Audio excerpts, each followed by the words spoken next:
Okay, so we are doing reproduction in the sim. So we have the sim, and we're going to observe offspring of australopes with adaptive and with non-adaptive traits to investigate this claim that reproduction always creates individuals with adaptive traits. So first thing, we're going to go to natural selection. We're going to go to mode reproduction claims. I think I'm already there. I am, because I was just messing with it. So mode reproduction claims. And this is what it looks like. Notice the environment is that yellow 7, just like before when we had the Parthenons and yellow 7 was adaptive. That is the case. So we're going to follow an australope that does not blend in with their environment. So they have the non-adaptive trait, and that's anything but a 7. We're going to follow them until they reproduce. We're going to want to pause the sim because we're going to write down the 2 parents' color number and then their baby. So we're going to do that twice for non-adaptive and then twice for adaptive. That would be anybody with a level 7.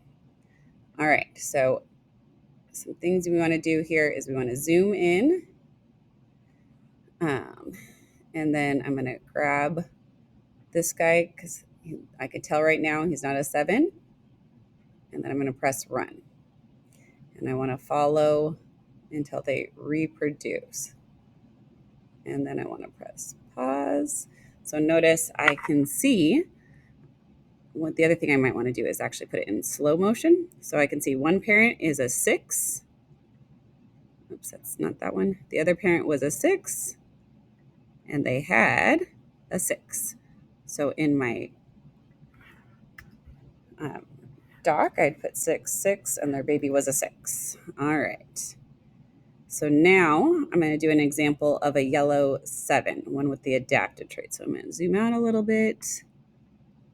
9. Zoom in. What is this guy? That's a 7. All right, so I'm going to follow this one now for the adaptive trait. It looks like these two are going to reproduce. They did. So, okay, so my 7, the other parent is a 4. I kind of need them to separate a little bit more so I can get it. So a 4 and a 4.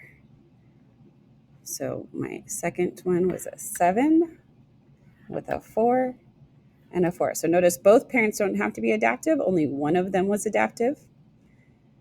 Again, you're going to do it another time for non-adaptive and another time for adaptive.